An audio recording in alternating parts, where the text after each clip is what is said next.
ഇത് നമ്മൾ ഒരു കറിയായിട്ട് ഉണ്ടാക്കാൻ വേണ്ടിയിട്ട് പോകുന്നുണ്ട്. സാധാരണ നമ്മൾ വീടുകളിലേക്ക് മിക്കപ്പോഴും മുട്ടക്കറി ഉണ്ടാക്കാറുണ്ടല്ലോ.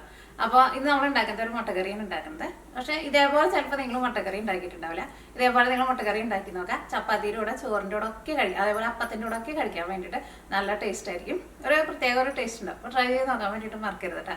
പിന്നെ അതേപോലെ തന്നെ നമ്മൾ മിയ കിച്ചണിൽ ലാസ്റ്റ് അപ്ലോഡ് ചെയ്തിട്ടുണ്ടായിരുന്നത് ഫ്രഷ് ആയിട്ടുള്ള ഫ്രഞ്ച് ഫ്രൈസും, ഫ്രഷ് ആയിട്ടുള്ള എപ്പോഴും ഫ്രഞ്ച് ഫ്രൈസ് ഉണ്ടായിരുന്നത്. ഓക്കെ, ഫ്രഞ്ച് ഫ്രൈസും പിന്നെ ചിക്കൻ ബർഗറാണ് നമ്മൾ റെസിപ്പി ചെയ്തത്. ആ ഫ്രഞ്ച് ഫ്രൈസ് ആയിരുന്നാലും ചൂടാറി കഴിഞ്ഞാൽ നല്ല ക്രിസ്പി ആയിട്ടിരിക്കും. അതേപോലെ തന്നെ നമ്മൾ ബ്രെഡും നമ്മൾ ഫ്രഷ് ആയിട്ട് ഉണ്ടാക്കിയേക്കുന്നതാണ്. അതിൻ്റെ ഉള്ളിൽ നമ്മൾ ചിക്കൻ്റെ പാറ്റീസാണ് വെച്ചിരിക്കുന്നത്. ചിക്കൻ പാറ്റീസ് ആണെങ്കിലും റെഡി ആക്കിയിട്ട് എടുക്കാൻ വേണ്ടിയിട്ട് ഒട്ടും പാടില്ല. ഭയങ്കര സിമ്പിളായിട്ട് റെഡി ആക്കിയിട്ട് എടുക്കുക. നല്ല ജ്യൂസി ആയിട്ടിരിക്കും. നമ്മൾ ആ കടയിൽ നിന്ന് വാങ്ങിച്ചിട്ട് നമ്മൾ കഴിക്കണ ബർഗറിൻ്റെ സെയിം ടേസ്റ്റ് തന്നെ കിട്ടുകയും ചെയ്യും. അപ്പോൾ നിങ്ങൾ ആ വീഡിയോ കാണാത്തവരുണ്ടെന്ന് വെച്ചിട്ടുണ്ടെങ്കിൽ ആ വീഡിയോ വേണ്ടിയിട്ട് കാണാൻ വേണ്ടിയിട്ട് മറക്കരുത് കേട്ടോ. പിന്നെ എന്നിട്ട് വേറെ പ്രത്യേകിച്ച് വിശേഷമൊന്നുമില്ല. നിങ്ങളെല്ലാവരും സുഖമായിട്ട് ഇരിക്കുന്നത് വിചാരിക്കണം. ഇവിടെ നല്ല തണുപ്പ് അടങ്ങി. ഓക്കെ, അപ്പോൾ നമുക്ക് നമ്മുടെ മുട്ടക്കറി നമുക്ക് റെഡിയാക്കാം. അപ്പം മുട്ടക്കറി റെഡിയാക്കാൻ വേണ്ടിയിട്ട് നമുക്ക് ഫസ്റ്റ് കുറച്ച് സാധനങ്ങളൊക്കെ കൂടിയിട്ട് ഒന്ന് അരച്ചിട്ട് ഒന്ന് പേസ്റ്റ് ആക്കിയിട്ട് എടുക്കണം. അപ്പോൾ ഞാനിവിടെ അതാ വെളുത്തുള്ളി എടുത്തിട്ടുണ്ട്. ഇതിനകത്ത് ചെറുതും വലുതൊക്കെ ഉണ്ട് കേട്ടോ. അതാ ഇത്രയ്ക്ക് വെളുത്തുള്ളി എടുത്തിട്ടുണ്ട്. വെളുത്തുള്ളിക്ക് അത്യാവശ്യം നന്നായിട്ട് ചേർക്കണം കേട്ടോ. അതാ പിന്നെ ഇതേപോലത്തെ ഒരു വലിയ കഷ്ണം ഇഞ്ചി എടുത്തിട്ടുണ്ട്. പിന്നെ പച്ചമുളക് നിങ്ങളുടെ എരിവിനനുസരിച്ചിട്ട് ചേർക്കയിലേക്ക് നമ്മൾ മുളക് പൊടിയും ചേർക്കുന്നുണ്ട്. പിന്നെ കറിവേപ്പില എടുത്തിട്ടുണ്ട്. പിന്നെ അതാ തേങ്ങ എടുത്തിട്ടുണ്ട്. ഞാനിവിടെ തേങ്ങ കൊത്തായിട്ടാണ് എടുത്തേക്കുന്നത്. അല്ലെങ്കിൽ തേങ്ങ ആയിരുന്നാലും കുഴപ്പമില്ല. തേങ്ങ എന്ന് വെച്ചിട്ടുണ്ടെങ്കിൽ ഒരു 3 ടേബിൾ സ്പൂൺ തേങ്ങ എടുക്കാം. പിന്നെ നമ്മളിതിലേക്ക് വേറൊരു സാധനം കൂടിയിട്ട് ചേർക്കുന്നുണ്ട്. 1 ടീസ്പൂൺ കസ്കസ്. ഇത് ഞാനിവിടെ നല്ല ചൂടുള്ള വെള്ളത്തിലോട്ട് ഇട്ട് വെച്ചത്. അപ്പോൾ പെട്ടെന്ന് കുതിരും. ഞാനിതിവിടെ ഒരു അരമണിക്കൂർ വെള്ളത്തിൽ കുതിരാൻ വേണ്ടിയിട്ട് വെച്ചിട്ടുണ്ടായിരുന്നു. ഇതേപോലെ വെള്ളത്തിൽ കുതിരാൻ വേണ്ടിയിട്ട് വെക്കണം കേട്ടോ. എന്നാൽ മാത്രമേ അത് ശരിക്കും ഞാൻ അറിയുള്ളൂ. അല്ലെങ്കിൽ അത് തരി പോലെ കിടക്കും. ഇത് ചേർത്തിട്ടുണ്ടെങ്കിൽ നമ്മുടെ കറിക്ക് നല്ല കൊഴുപ്പ് കിട്ടും. പണ്ടൊക്കെ നമ്മുടെ കറികളിൽ എപ്പോഴും ഇങ്ങനത്തെ ഇതാണ് ചേർത്തുകൊണ്ടിരുന്നത്. ഇപ്പോഴൊക്കെയാണല്ലോ കശുവണ്ടിയൊക്കെ ചേർത്ത് തുടങ്ങിയത്. പിന്നെ തക്കാളി. നാട്ടിലാണെന്ന് വെച്ചിട്ടുണ്ടെങ്കിൽ തക്കാളിക്ക് ഇപ്പോൾ ഭയങ്കര വിലയാണല്ലോ. ഞാനിവിടെ അതാ ഇതേപോലത്തെ ഒരു തക്കാളി എടുത്തിട്ടുണ്ട്. ചെറിയ തക്കാളി എന്ന് വെച്ചിട്ടുണ്ടെങ്കിൽ ഒരു 2 തക്കാളി എടുക്കാം. പിന്നെ ഒരു വലിയൊരു സവോള നല്ല പൊടിയായിട്ട് കട്ട് ചെയ്തെടുത്തത്. പിന്നെ അതിലേക്ക് നമ്മൾ സാധാരണ ചേർക്കണ മസാലപ്പൊടികളൊക്കെ വേണം. അത് മസാലപ്പൊടികളൊക്കെ ചേർക്കുമ്പോൾ ഞാൻ ഓരോന്നിൻ്റെ അളവ് ചേർക്കണ സമയത്ത് പറയാം. ഇപ്പോൾ നമുക്ക് മിക്സിയുടെ ഒരു ജാറിൽ ഇതെല്ലാം കൂടിയിട്ടൊന്ന് അരച്ചിട്ടെടുക്കാം.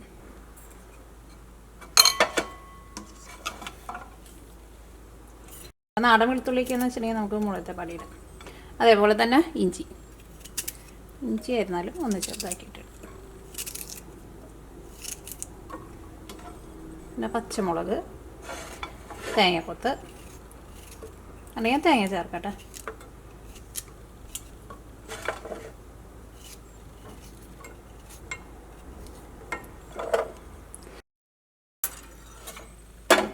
ഇതിലേക്ക് നമുക്ക് കസ്കസും കൂടിയിട്ട് ചേർക്കാം. ഇതും വെള്ളവും കൂടിയിട്ട് ചേർക്കാം. ഇത് കുതിരാൻ വേണ്ടി വെച്ചിരുന്ന വെള്ളം. ഇത് നമുക്ക് നല്ല കുറേ വെള്ളം ഇട്ട് അരക്കി ചെയ്തിട്ട് അപ്പോൾ നല്ല പേസ്റ്റ് പോലെ അറിയില്ല. ഇതിലേക്ക് നമുക്ക് ആവശ്യത്തിന് ഉപ്പും ചേർക്കാം. കുറച്ച് ഉപ്പ് ചേർത്തിട്ട് അരയ്ക്കാം. കല്ലുപ്പ് ഉണ്ടെന്ന് വെച്ചിട്ടുണ്ടെങ്കിൽ കല്ലുപ്പ് ചേർക്കാം. ഇത് ഫുള്ളായിട്ട് അങ്ങനെ പൊടിയായിട്ടുള്ളതല്ല, ചെറുതായിട്ട് കല്ലായിട്ടുള്ള ഉപ്പ്. അപ്പോൾ ഇതൊന്ന് നല്ല പേസ്റ്റ് പോലെ അരച്ചെടുക്കട്ടെ. അതേപോലെ നമ്മൾ നല്ല പേസ്റ്റ് പോലെ നല്ല വെണ്ണ പോലെ അരച്ചെടുത്തിട്ടുണ്ട്. ഓക്കെ, ഇതോടെ ഇരിക്കട്ടെ. പിന്നെ നമ്മൾ ആ തക്കാളി പറഞ്ഞെടുത്തിട്ടുണ്ടല്ലോ, ആ തക്കാളി നമുക്ക് ഒന്ന് അരച്ചിട്ട് വേണം കേട്ടോ ചേർക്കാൻ വേണ്ടിയിട്ട്. അത് കൂടിയിട്ട് ഒന്ന് അരച്ചെടുക്കട്ടെ. അത് ഞാൻ കുറച്ച് വലിയ ജാറിലേക്ക് അരച്ചിട്ടിരുന്നത്. ഇതെൻ്റെ മിക്സി സുജാത മിക്സി കേട്ടോ. പക്ഷേ നല്ല മിക്സിയാണ്. പക്ഷേ ഇതിൻ്റെ ഇതുണ്ടല്ലോ, ചെറിയ ജാറ് ഭയങ്കര ചെറുതാണ്. അപ്പോൾ അതിനകത്ത് നമുക്ക് ഒരുവിധം സാധനങ്ങളൊന്നും ഇട്ടിട്ട് അങ്ങനെ പൊടിച്ചെടുക്കാൻ വേണ്ടിയിട്ട് നല്ലതാണ്. പക്ഷേ അരച്ചെടുക്കാൻ വേണ്ടിയിട്ട് എനിക്ക് തോന്നുന്നു എൻ്റെ ഇതിൻ്റെ ആ മൂടി കുറച്ച് ലൂസാവുകയും ചെയ്തിട്ടുണ്ട്. അപ്പോൾ അതുകൊണ്ട് തന്നെ എന്തെങ്കിലും ഇതേപോലെ എന്തെങ്കിലും സാധനങ്ങളൊക്കെ അരയ്ക്കുമ്പോൾ നന്നായിട്ട് മുറുക്കി പിടിക്കണം, അല്ലെങ്കിൽ ചിലപ്പോൾ തെറിക്കും. പക്ഷേ ഗരം മസാലയൊക്കെ പൊടിച്ചെടുക്കാൻ വേണ്ടിയിട്ട് നല്ലതാണ്. ജാറ് ഭയങ്കര ചെറുതായി പോയി. ഓക്കെ, അപ്പോൾ ഈ തക്കാളി കൂടിയിട്ട് ഒന്ന് അരച്ചിട്ട് എടുക്കട്ടെ.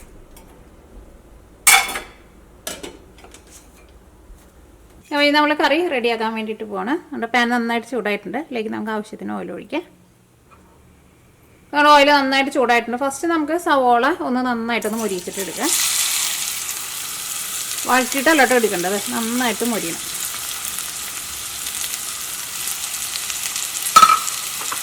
ഇത് നന്നായിട്ട് മൊരിഞ്ഞ് കഴിഞ്ഞ് കഴിയുമ്പോൾ നമ്മൾ അരച്ച് വെച്ചേക്കണ അരപ്പുണ്ടല്ലോ, അരപ്പ് നമുക്ക് ഇതിലേക്ക് ചേർക്കാം. കുറച്ച് കറിവേപ്പിലയും ചേർക്കാം.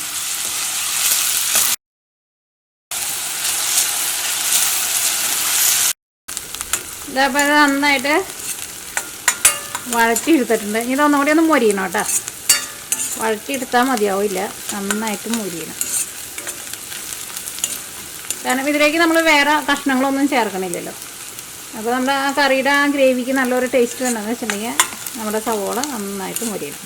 സവോള ചെറുതായിട്ടൊന്ന് മൊരിഞ്ഞ് തുടങ്ങിയിട്ടുണ്ട്. ഇതിലേക്ക് നമുക്ക് മഞ്ഞൾപ്പൊടി ചേർക്കാം. മഞ്ഞൾപ്പൊടി ഞാനിതിലേക്ക് 1/2 ടേബിൾ സ്പൂണാണ് ചേർക്കുന്നത്. ഇനി മഞ്ഞൾപ്പൊടി നന്നായിട്ട് മൊരിയണം കേട്ടോ, അല്ലെങ്കിൽ മഞ്ഞളിൻ്റെ ഒരു പച്ച ടേസ്റ്റ് വരും.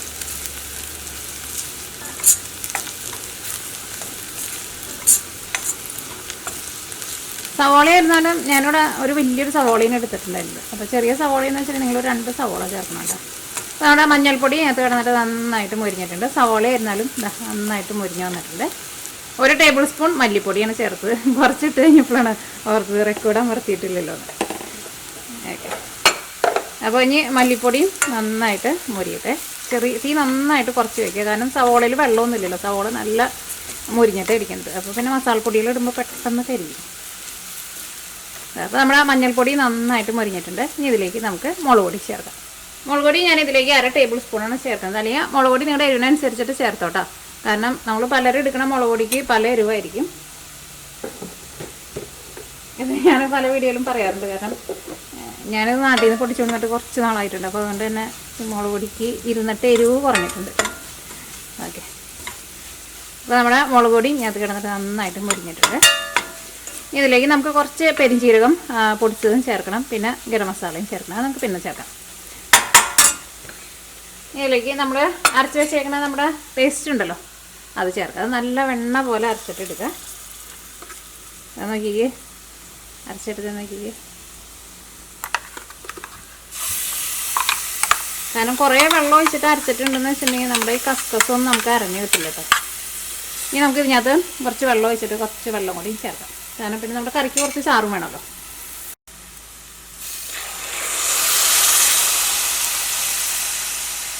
ഞങ്ങൾക്ക് തീ നന്നായിട്ട് കൂട്ടി വയ്ക്കാം. ഇനി നമ്മുടെ തക്കാളി അരച്ച് വെച്ചിട്ടുണ്ടല്ലോ, അതും കൂടിയിട്ട് ചേർക്കണം. ഇത് കുറച്ചും കൂടി വെള്ളം ആവശ്യമുണ്ട്. തക്കാളിയും കൂടിയിട്ട് ചേർക്കാം. കുറച്ചും കൂടി വെള്ളം ചേർക്കട്ടെ.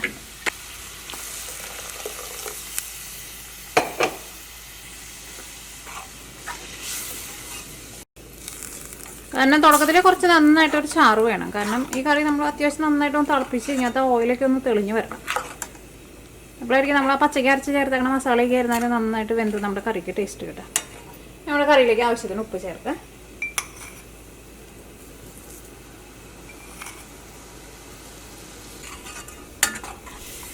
ഈ കറി നമുക്കൊരു മീഡിയം ഫ്ലെയിമിൽ മൂടി വയ്ക്കാം. ഒരു 10 മിനിറ്റ് ഒരു മീഡിയം ഫ്ലെയിമിൽ ഇരിക്കട്ടെ. ഇടയ്ക്കൊന്ന് ഇളക്കിയിട്ട് കൊടുത്തോ. അത് കഴിഞ്ഞിട്ട് നമുക്ക് ഗരം മസാലയൊക്കെ ചേർക്കാം.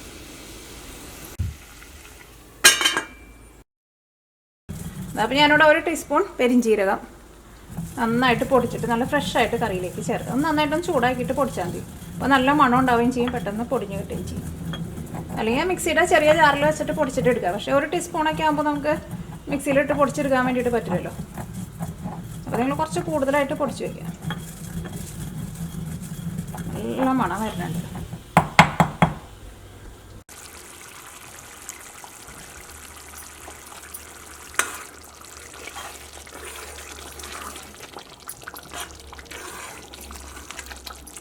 നോക്കിയേ, ഇപ്പോൾ നമ്മുടെ കറിയിലെ മസാലയൊക്കെ നന്നായിട്ട് വെന്തിട്ടുണ്ട്. ആ പച്ച മണമൊക്കെ പോയിട്ടുണ്ട്. ഇനി നമുക്ക് ഇതിലേക്ക് നമ്മൾ ആ പൊടിച്ച് വെച്ചേക്കണ പെരിഞ്ചീരകം ഉണ്ടല്ലോ, പെരിഞ്ചീരകം ചേർക്കാം. അത് നല്ല ടേസ്റ്റ് കൊടുക്കും നമ്മുടെ കറിക്ക്. അതേപോലെ തന്നെ ഗരം മസാല, അത് നിങ്ങളുടെ ടേസ്റ്റിനനുസരിച്ചിട്ട് നിങ്ങൾ ചേർത്തോട്ടോ. ഫസ്റ്റ് നിങ്ങൾ കുറച്ച് ചേർക്കുക, അത് കഴിഞ്ഞിട്ട് പിന്നെ വേണമെന്ന് വെച്ചിട്ടുണ്ടെങ്കിൽ അതനുസരിച്ചിട്ട് ചേർക്കാം. കാരണം നമ്മൾ പലരും എടുക്കണ നല്ല മണമുണ്ട് ഈ ഗരം മസാല. ഞാനിവിടെ പൊടിച്ചെടുത്തതാണ്.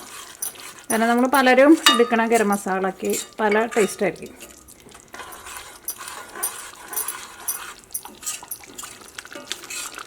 ഇനി നമുക്ക് തീ നന്നായിട്ട് കുറച്ചിട്ട് ഒരു 10 മിനിറ്റും കൂടി മൂടി വയ്ക്കുക. കാരണം ഇതൊരു ഇച്ചിരി സമയം എടുത്തിട്ട് ഒന്ന് നമ്മൾ റെഡിയാക്കിയിട്ട് എടുക്കേണ്ട കറിയാണ്.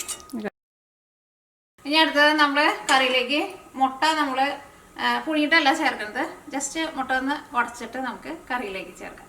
അപ്പോൾ ഇതേപോലെ തന്നെ വേറൊരു റെസിപ്പി ഞാൻ ചെയ്തിട്ടുണ്ട്, ഇതേപോലെ മുട്ട ഉടച്ചിട്ടുള്ളത്. പക്ഷേ അത് വേറെ ടൈപ്പാണ്, ഇത് വേറെ ടൈപ്പാണ്. ഓക്കെ, അപ്പോൾ പുഴുങ്ങിയിട്ട് വേണമെന്ന് വെച്ചാൽ അങ്ങനെ ചേർക്കാം. പക്ഷേ ഇങ്ങനെ ചേർത്ത് നോക്കാം, ഇതിനായിരുന്നാലും വേറൊരു പ്രത്യേക ഒരു ടേസ്റ്റാണ്.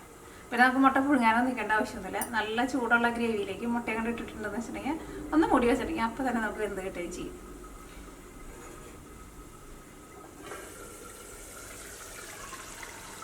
നല്ല മണമാട്ടോ പറഞ്ഞത് ശരിക്കും. ആ പെരിഞ്ചീരകം ഞാൻ പറഞ്ഞ പോലെ നിങ്ങൾ നല്ല ഫ്രഷ് ആയിട്ട് തന്നെ പൊടിച്ചിട്ട് ചേർക്കാം. അപ്പോൾ ഗരം മസാലയൊക്കെ ചേർത്ത് കഴിഞ്ഞിട്ട് ഞാനൊരു 10 മിനിറ്റ് ഒരു ചെറിയ തീയിൽ മൂടി വെച്ചിട്ടുണ്ടായിരുന്നു. അപ്പോൾ നോക്കി നമ്മുടെ കറിയിൽ ചെറുതായിട്ട് ഓയിലൊക്കെ ഒന്ന് തെളിഞ്ഞ് വന്നിട്ടുണ്ട്. അപ്പോൾ ഇനി നമുക്ക് മുട്ട ചേർക്കാം. അപ്പോൾ ഇതൊക്കെ നാശായ മുട്ടയാണ് എങ്ങനെ ഉണ്ടാകുന്ന സംശയം ഉണ്ടെന്ന് വെച്ചിട്ടുണ്ടെങ്കിൽ ഓരോ പാത്രത്തിലേക്ക് ഓരോന്ന് ഉടച്ചിട്ട് കറിയിലേക്ക് ചേർത്താൽ മതി കേട്ടോ.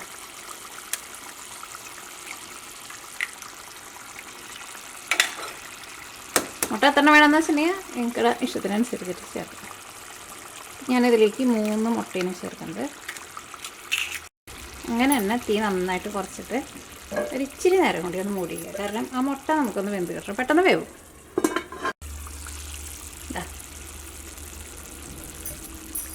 ഞാനിവിടെ മുട്ട ചേർത്ത് കഴിഞ്ഞിട്ട് ഒരു 3-4 മിനിറ്റ് ഞാൻ മൂടി വെച്ചിട്ടുണ്ടായിരുന്നു. ചെറിയ തീയിലാണ് വെച്ചിട്ടുണ്ടായിരുന്നത്. അപ്പോൾ നമ്മുടെ മുട്ടയായിരുന്നാലും നന്നായിട്ട് വെന്തിട്ടുണ്ട്. കറിയുടെ ഗ്രേവി ഞാൻ പറഞ്ഞ പോലെ തന്നെ ചെറിയ തീയിൽ കിടന്നിട്ട് നന്നായിട്ട് വെന്ത് നോക്കിക്കുക. ഇതിനകത്ത് ചെറുതായിട്ട് ഓയിലൊക്കെ തെളിഞ്ഞ് വന്നിരിക്കുന്നുണ്ട്. അതേപോലെ ഓയിൽ നന്നായിട്ടല്ല ചെറുതായിട്ടൊന്ന് തെളിഞ്ഞ് വരണം. അപ്പോഴായിരിക്കും നമ്മുടെ കറിക്കായിരുന്നാലും നല്ല ടേസ്റ്റ് ഉണ്ടാവുക. നമ്മുടെ മുട്ടയായിരുന്നാലും നോക്കട്ടെ കേട്ടോ, വെന്തുണ്ടോയെന്ന് നോക്കിക്കോ. അത് കഴിഞ്ഞിട്ട് എന്തില്ലെങ്കിൽ അങ്ങനെ തന്നെ മൂടി വെച്ചു.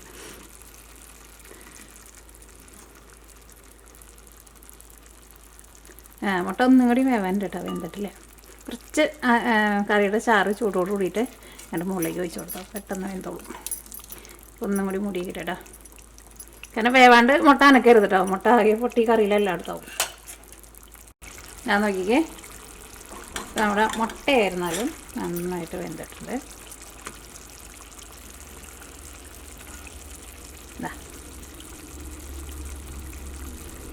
അപ്പോൾ നമ്മുടെ മുട്ടക്കറി റെഡി ആയിട്ടുണ്ട്. വേണമെന്ന് വെച്ചാൽ ലാസ്റ്റ് കുറച്ച് മല്ലിയിലയും കൂടിയിട്ട് ഇട്ട് കൊടുക്കാം. ഇതിൻ്റെ ഗ്രേവിയൊക്കെ ആയിരുന്നാലും നോക്കിക്കേ, നല്ല തിക്കായിട്ടിരിക്കുന്ന ഗ്രേവി. നമുക്ക് ചപ്പാത്തിയുടെ കൂടെ കഴിക്കാൻ വേണ്ടിയിട്ട് നല്ല ടേസ്റ്റുള്ള കറിയാണ്. ഈ കറി ഒന്ന് ഇരുന്ന് കഴിയുമ്പോൾ കറി കാണാൻ വേണ്ടിയിട്ട് കുറച്ചും കൂടി നല്ലൊരു ഭംഗിയൊക്കെയാണ്. അല്ലെങ്കിൽ നമുക്ക് തീ ഓഫ് ചെയ്യാം. അങ്ങനെ നമ്മുടെ മുട്ടക്കറി റെഡി ആയിട്ടുണ്ട്. നല്ല ടേസ്റ്റുള്ള കറി കേട്ടോ. നിങ്ങൾ എന്തായിരുന്നാലും നിങ്ങൾ ട്രൈ ചെയ്ത് നോക്കണം. പിന്നെ സാധാരണ നമ്മൾ വെക്കുന്ന പോലത്തെ ചില കറികൾ നമ്മൾ വയ്ക്കുമ്പോൾ പെട്ടെന്ന് റെഡിയാക്കിയിട്ട് എടുക്കാം. ചില കറികൾ നമ്മൾ വയ്ക്കുമ്പോൾ കുറച്ച് സമയം കൂടുതൽ എടുത്തിട്ട് റെഡിയാക്കിയിട്ട് ആ ഗ്രേവി കുറച്ച് നേരം നന്നായിട്ടൊന്ന് തിളച്ചാൽ മാത്രമേ നമ്മുടെ കറിക്ക് നമ്മൾ വിചാരിക്കുന്ന ടേസ്റ്റും ആ വിചാരിക്കുന്ന കളറൊക്കെ കിട്ടുള്ളൂ. അപ്പോൾ ഞാനൊന്ന് ടേസ്റ്റ് ചെയ്ത് നോക്കിയിട്ട് പറയാം. എനിക്കാണ് ഈ കറി അപ്പത്തിൻ്റെ കൂടെ കഴിക്കാനൊക്കെ നല്ല സൂപ്പറായിരിക്കും കേട്ടോ. ടേസ്റ്റ് ചെയ്ത് നോക്കാം.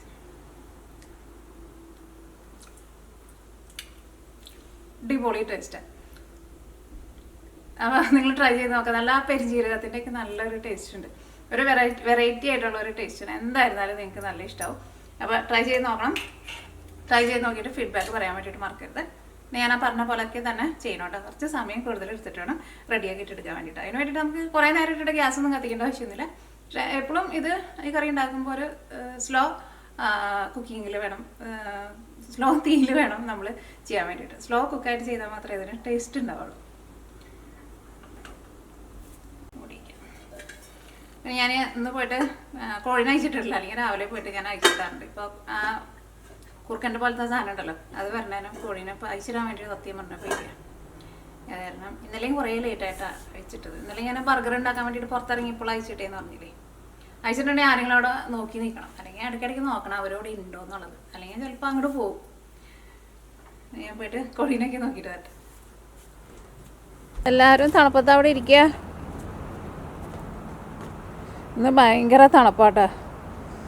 എല്ലാവരും തണുത്ത് വിറച്ച് അവിടെ പുറത്ത് തന്നെ ഇരിക്കുക. ഞാൻ അവർക്ക് കുറച്ച് വെള്ളം കൊണ്ടുവന്നാ ചൂടുള്ളത്. അവർക്ക് കൂട്ടി കയറി ഇരിക്കാം, പക്ഷെ അവർ കൂട്ടി കയറി ഇരിക്കില്ല. ഓക്കെ,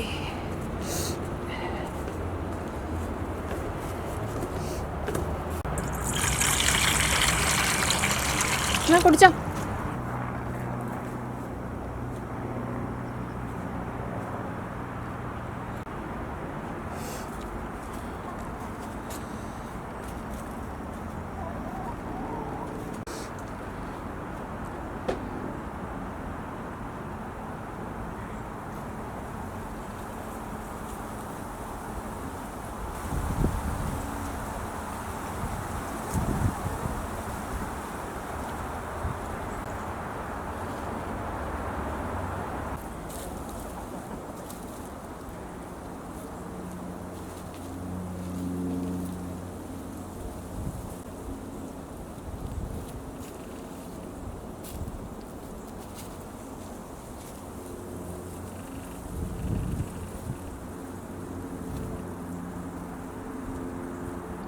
എന്താ ഇങ്ങനെ ചുമപ്പ്? നല്ല ഭംഗിയല്ലേ? പിന്നെ കാണാറില്ലേ അതേ ഒരു ഫ്ലൈറ്റ് കൊണ്ട് ഇപ്പൊക്കോ രണ്ടാമത്തെ.